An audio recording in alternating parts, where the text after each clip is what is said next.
Assalamualaikum warahmatullahi wabarakatuh. Salam sejahtera bagi kita semua. Salam Om Swastiastu, Namo Buddhaya, salam kebajikan. Yang terhormat, tim penilai sertifikasi dosen tahun 2025. Mohon izin memperkenalkan diri, saya Monica Amanda, STMSC. Saya adalah dosen di program studi Diploma 3 Manajemen Transportasi Perairan Daratan atau disingkat dengan MTPD pada Politeknik Transportasi Sungai Danau dan Penyeberangan Palembang, yang merupakan salah satu lembaga pendidikan vokasi di bawah Kementerian Perhubungan. Video ini saya buat untuk memenuhi salah satu persyaratan dalam pengusulan sertifikasi dosen tahun 2025, yaitu pernyataan diri dosen dalam unjuk kerja Tridharma Perguruan Tinggi PDD UKPT bidang pengajaran. Pada video ini akan saya jelaskan mengenai mata kuliah yang saya ampu di program studi Manajemen Transportasi Perairan Daratan, yaitu mata kuliah Ilmu Bangunan Kapal yang diberikan pada semester 2 dengan bobot 3 SKS. Adapun capaian pembelajaran lulusan yang diharapkan mahasiswa, yang pertama, memahami dan menjelaskan karakteristik kapal, yang kedua, menjelaskan struktur lambung kapal, yang ketiga, menjelaskan perlengkapan kapal, yang keempat, menjelaskan permesinan kapal dan pelistrikan kapal, yang kelima, menelaah kapasitas angkut kapal, yang keenam, menelaah pembangunan dan pengadaan kapal, dan yang terakhir, menelaah dan membuat dokumen registrasi kapal. Ilmu bangunan kapal memiliki capaian pembelajaran mata kuliah mampu melakukan pengawasan terhadap keselamatan transportasi sungai, danau, dan penyeberangan dengan kinerja bermutu dan terukur, memiliki sikap etos kerja yang berintegritas, profesional, inovatif, dan fokus pada pelayanan prima. Yang kedua, mampu menyiapkan dokumen perizinan operasional sarana dan prasarana transportasi sungai, danau, dan penyeberangan dengan menjamin kesahihan dokumen berintegritas, profesional, dan fokus pada pelayanan prima. Mata kuliah Ilmu Bangunan Kapal disampaikan dalam 16 kali pertemuan, di mana pertemuan pertama dan ketujuh adalah penyampaian materi, pertemuan ke-8 adalah ujian tengah semester, pertemuan ke-9 sampai dengan 14 adalah penyampaian materi, pertemuan ke-15 adalah kunjungan lapangan ke galangan kapal, dan pertemuan ke-16 adalah ujian akhir semester. Adapun materi yang saya bahas selama satu semester, yaitu yang pertama karakteristik kapal, yang kedua struktur lambung kapal, yang ketiga perlengkapan kapal, yang keempat permesinan dan pelistrikan kapal, yang kelima kapasitas angkut, yang keenam pembangunan dan pengadaan kapal, dan yang ketujuh adalah registrasi kapal. Materi ini saya sampaikan dengan menggunakan metode DIA, yaitu Delivery, Interaction, dan Assessment. Delivery disampaikan dengan metode ceramah, di mana saya menyampaikan materi pembelajaran sehingga dapat diterima dengan baik oleh mahasiswa. Materi yang saya sampaikan ini mengacu pada capaian pembelajaran lulusan di mata kuliah ini. Interaction merupakan suatu proses interaksi antara mahasiswa dan dosen dalam perkuliahan, di mana dilakukan diskusi dan presentasi, sehingga mahasiswa akan belajar lebih aktif, kreatif, mandiri, dan juga inovatif. Yang terakhir, assessment. Aspek asesmen ini merupakan aspek penilaian yang mengukur kemampuan mahasiswa berdasarkan komponen dan proporsi penilaian, yaitu yang pertama tugas 10%, praktikum 10%, ujian tengah semester 30%, dan ujian akhir semester 50%. Demikian penjelasan proses pembelajaran mata kuliah Ilmu Bangunan Kapal yang saya lakukan selama satu semester. Selanjutnya saya akan menampilkan cuplikan proses pembelajaran yang saya lakukan. Selamat menyaksikan. Terima kasih.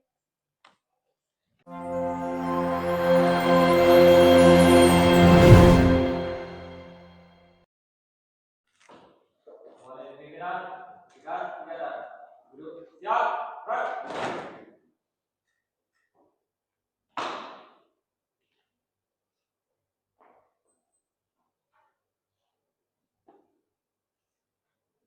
Lapor 1 BMTPD jumlah titular sudah lengkap, siap mengikuti pembelajaran pada sore hari ini. Lanjutkan.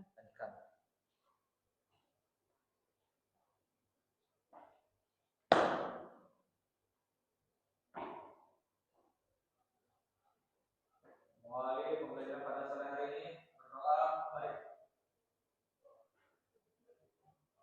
Berdoa, selesai. Istirahat, privat, gerak.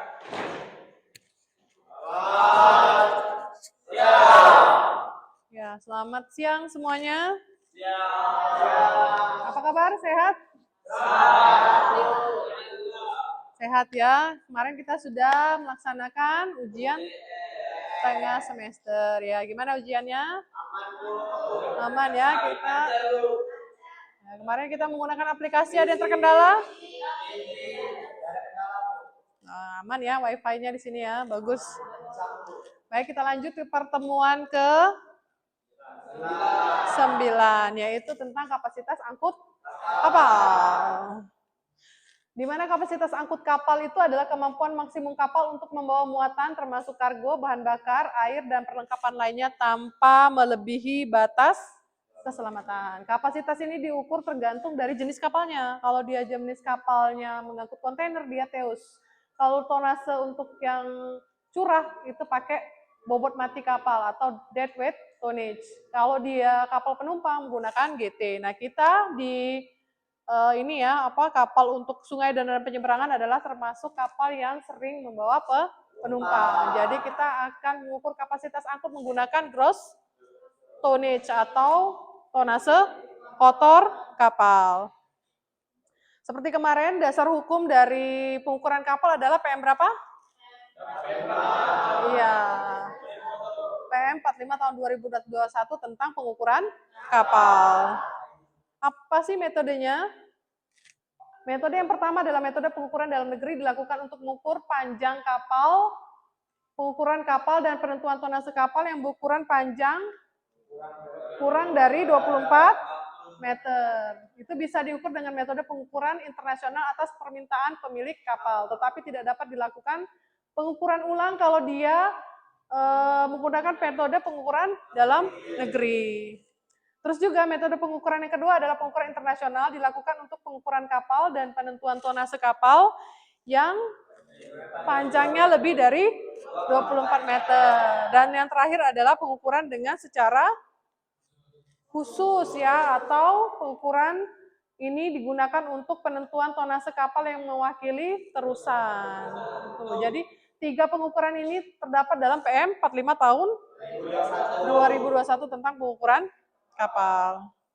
Nah, bagaimana sih tata cara pelaksanaan pengukuran? Yang pertama, si pemilik kapal mengajukan permohonan ke Direktorat Jenderal. Jenderal apa nih?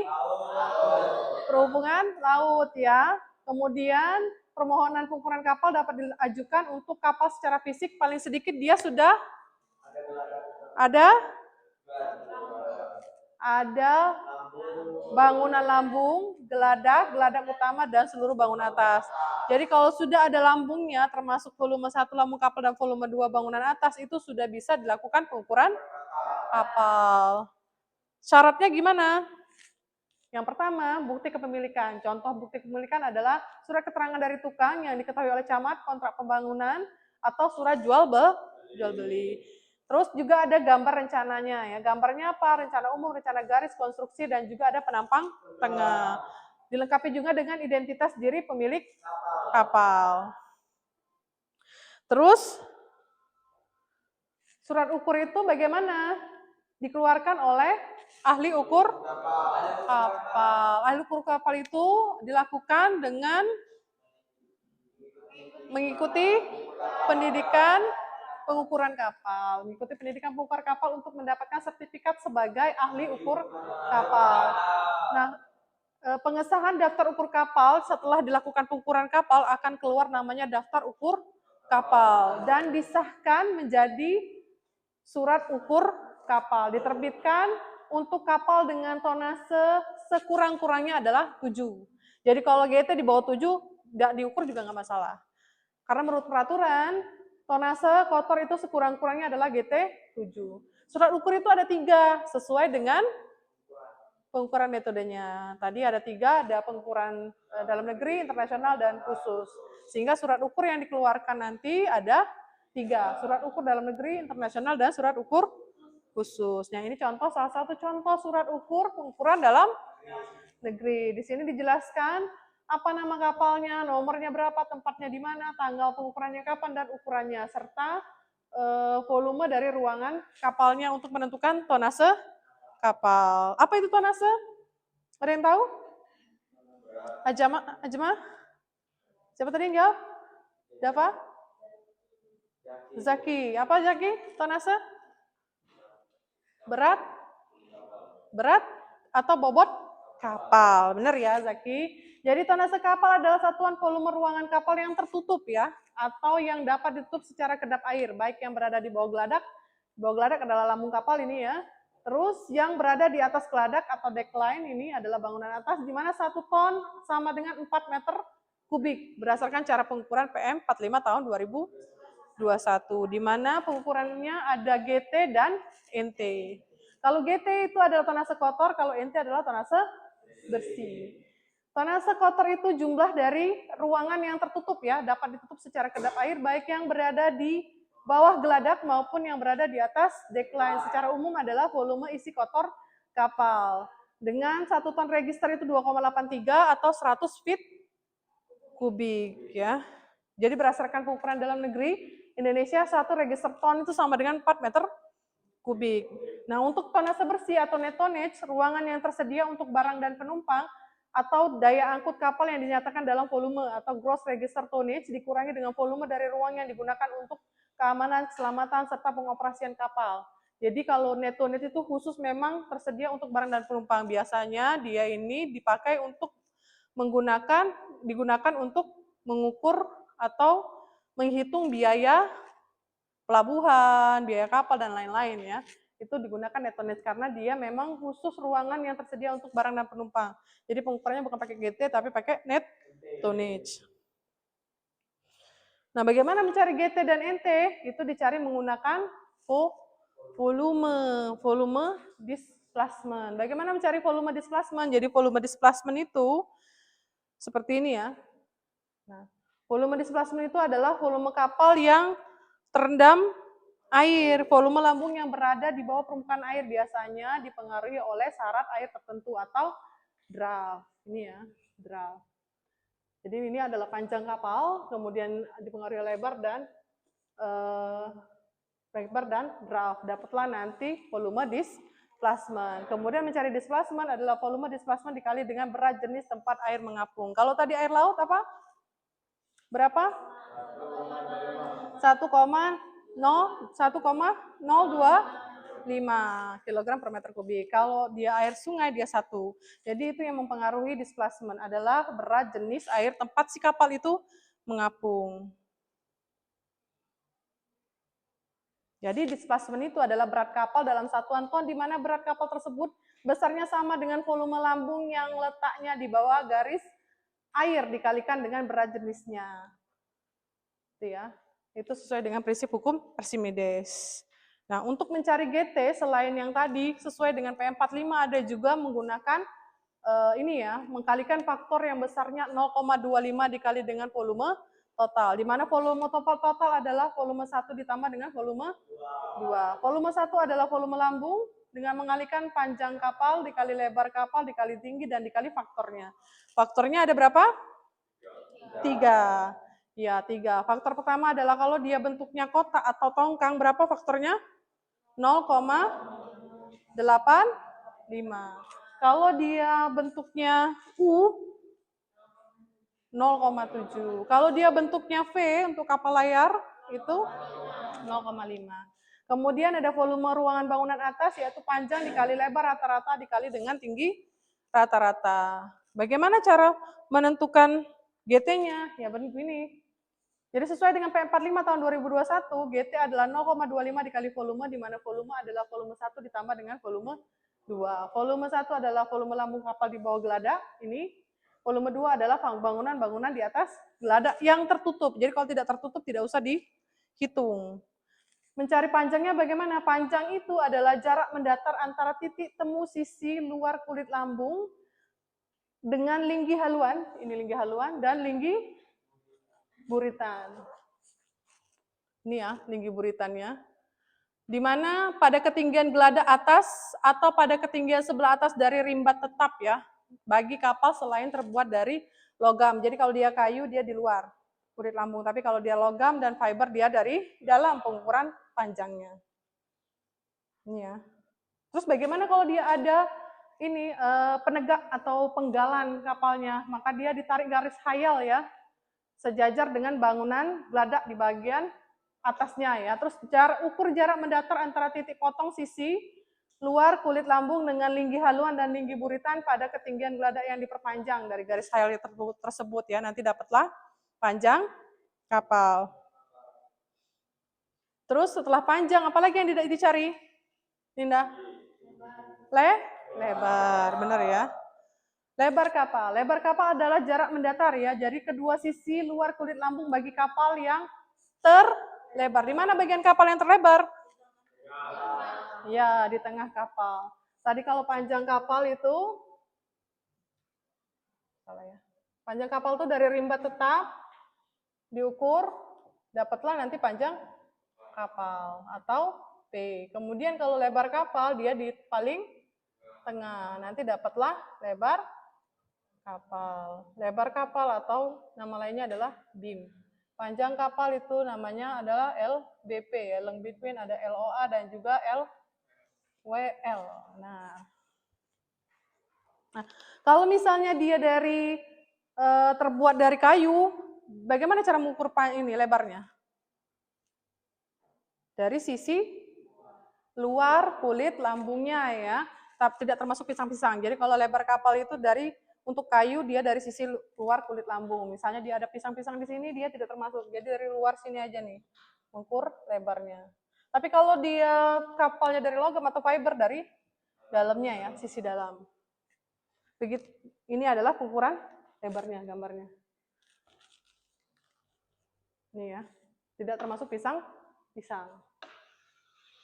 Itu adalah lebar. Nah, bagaimana mengukur dalam? Dalam atau tinggi kapal? Itu jarak tegak lurus di bagian tengah yang paling lebar. Jadi tetap menggunakan yang bagian paling lebar. Nah, dari sisi bawah lunas, kalau dia terbuat dari logam, dari sisi bawah alur lunas bagi kapal selain terbuat dari logam. Jadi kalau kayu dia ngukurnya dari bawah sini. Jadi ada lunas di bawah ini, dari sini ke sini adalah tinggi kapal. Tapi kalau dia dari fiber atau logam, dari lunas bagian dalam ya. Gambarnya seperti ini. Kalau dari sini ke sini itu yang menggunakan kapal kayu. Kalau dari dalam itu kapal dari fiber atau logam. Nah, ini adalah faktor tadi yang ada 3. Faktor itu ada 0,85 untuk kapal yang bentuk dasarnya rata, contohnya tongkang, 0,70 untuk bentuk dasarnya agak miring, atau untuk kapal motor, dan 0,5 untuk kapal layar motor. Maka nanti didapatkan volume 1 adalah panjang kali lebar dikali dalam dikali dengan faktor. Nanti dipilih sesuai dengan jenis kapal. Contoh nih, misalnya diketahui panjang kapal itu adalah 15, lebar itu 3 meter. Dalamnya adalah 6 meter.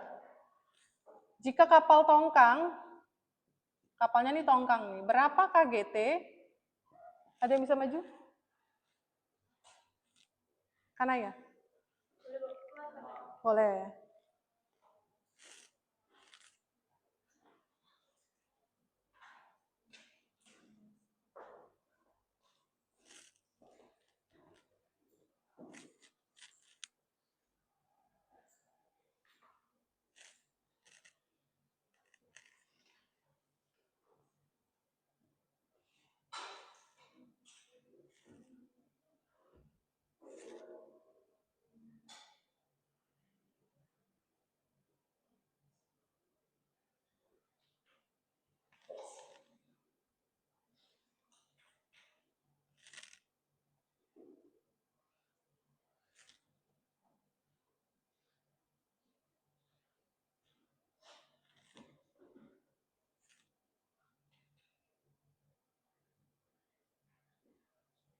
Berapa jadi GT-nya? Berapa jadi volumenya? 229,5 meter. Jadi kalau misalnya dia desimal, ada harusnya dua angka ya di belakang koma. Kalau misalnya nanti dia 55, 6, jadi berapa ini di 5? 6. Jadi dibulatkan ke atas ya. Jadi dia harus 2 desimal untuk volume. Kalau GT dia 1, tidak ada desimal, dibuang desimalnya. Nah, ini adalah bentuk faktornya tadi ya. Terus bagaimana kalau ruang atas? Ruang atas itu di atas geladak itu kalau dia ukurannya lebih dari 1 meter kubik, termasuk akhir kimbul, kepala palka, dan rumah geladak lainnya yang termasuk dalam bangunan atas. Kalau kapalnya dari logam, panjang, lebar, dan ruangan bangunan atas itu diukur hingga ke sebelah dalam kulit lambung. Jadi sama ya, kayak kapal, kayak pengukuran volume lambung, kalau volume bangunan atas juga kalau dia kayu dari luar, kalau logam atau fiber dari dalam. Metode pengukurannya sesuai dengan PM45, yang pertama dia kalau mengukur panjang, itu jarak mendatar antara kedua titik potong garis tersebut dengan sebelah dalam dinding depan dan dinding belakang ruangan. Kalau tinggi dan lebar diambil dari 3 penampang, yaitu pada dinding depan, tengah, panjang, dan dinding belakang. Jadi tinggi itu diambil pada seperempatnya, kalau lebar itu pada setengah tinggi masing-masing penampang. Nanti didapatkanlah volume 2 itu panjang kali lebar rata-rata dikali dengan tinggi rata-rata. Terus kemudian dimasukkan rumus untuk mencari GT-nya 0,25 dikali volume. Volume itu adalah volume 1 ditambah volume 2. Contohnya ini, jadi kalau hasil perhitungan ruangan dihitung sampai dengan 2 angka di belakang koma, jika angka ketiga itu adalah 5, maka dia digenapkan menjadi 6.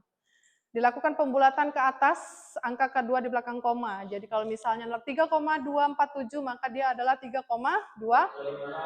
Tingkat akurasi ukuran ini diambil hingga mendekati 1 cm. GT dan NT tercantum dalam daftar ukur dan surat ukur hasil pembulatan dengan mengabaikan angka di belakang koma. Jadi kalau misalnya GT-nya adalah 56,77, maka GT-nya adalah berapa?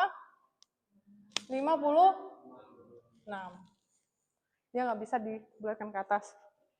Kalau GT ya, kalau ukuran volume ya. Jadi langkahnya untuk mengukur panjang menggunakan dalam negeri itu pertama adalah mengukur volume 1 dan 2, kemudian mengukur volume total dan mencari GT dan NT. NT itu rumusnya 0,30 dikali GT atau 30% dari GT. Mungkin sampai di sini dulu pelajaran kita. Apakah ada yang ditanyakan sampai di sini? Kalau tidak ada, nanti kita lanjutkan dengan pertemuan selanjutnya untuk praktikum pengukuran kapal. Jadi minggu depan kita melakukan praktikum pengukuran kapal di laboratorium pengukuran kapal. Kita akan melakukan pengukuran dengan 3 metode tadi ya, tapi yang terusan mungkin kita abaikan. Yang kita gunakan adalah metode pengukuran dalam negeri dan pengukuran internasional. Paham ya? Ya, terima kasih atas perhatiannya. Saya ucapkan wabillahi taufiq wal hidayah. Wassalamualaikum warahmatullahi wabarakatuh. Waalaikumsalam. Selamat sore. Ya, disiapkan.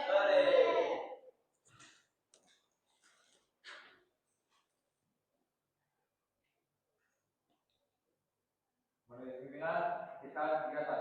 Siap, Kak.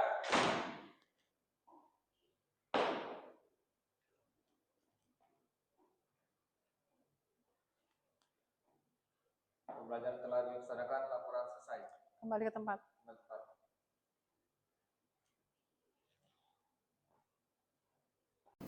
Assalamualaikum warahmatullahi wabarakatuh. Waalaikumsalam. Selamat pagi. Kita semua, hari ini kita melaksanakan praktikum setelah teori kemarin tentang pengukuran kapal.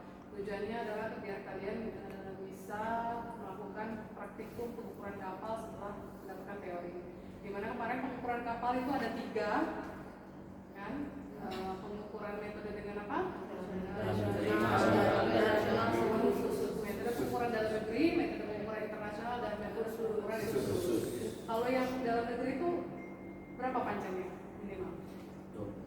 Di bawah siap. Di bawah 24 meter. Jadi panjang apa dengan panjang kurang dari 24 meter itu diukur dengan menggunakan dalam negeri.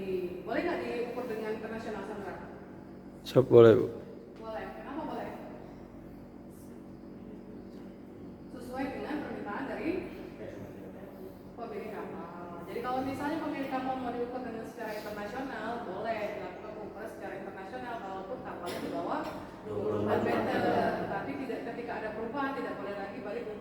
dalam negeri. Nah, untuk yang internasional ya lebih atau sama dengan 24 meter. Kalau panjangnya lebih atau sama dengan 24 meter itu menggunakan metode internasional. Kalau yang khusus seperti apa? Metode khusus Sesuai untuk ya, kalau khusus itu dia untuk terusan Suez, memang untuk ukurannya khusus untuk melayari terusan Suez. Makanya dia khusus ya. Jadi ada metode khususnya dan juga ada koefisien khusus yang digunakan untuk ukuran kapal. Nah, di sini nanti kalian akan dibagi menjadi 2 kelompok, di mana nanti akan mengukur yang pertama untuk metode dalam negeri dan juga metode yang internasional. Silakan nanti membagi menjadi 2 kelompok. Yang internasional lebih banyak daripada yang metode dalam negeri. Jadi mungkin 10 orang yang internasional, 4 orang yang metode dalam negeri. Itu nanti saya sesuaikan dengan 1, 2, 1, 2 gitu. Dari Ali. 1, 2, 1,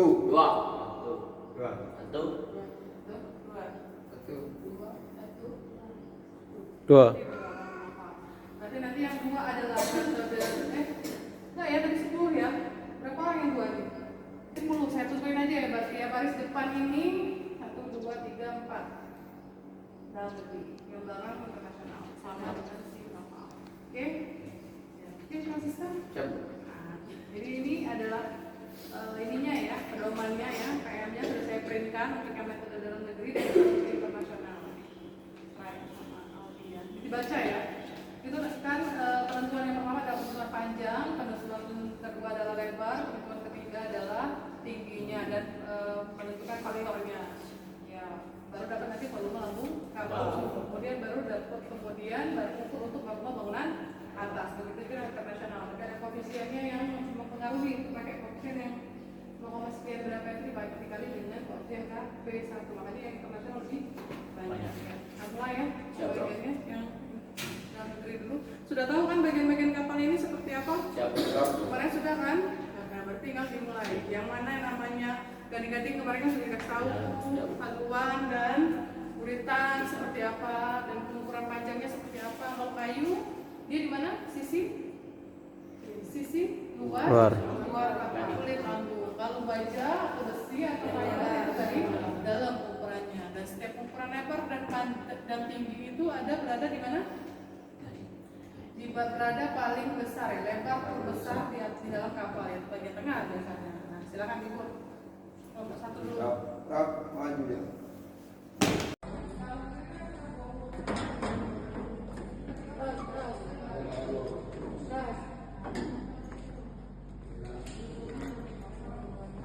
Demikianlah cuplikan video dan deskripsi singkat mata kuliah Ilmu Bangunan Kapal, metode pengajaran dan juga evaluasinya.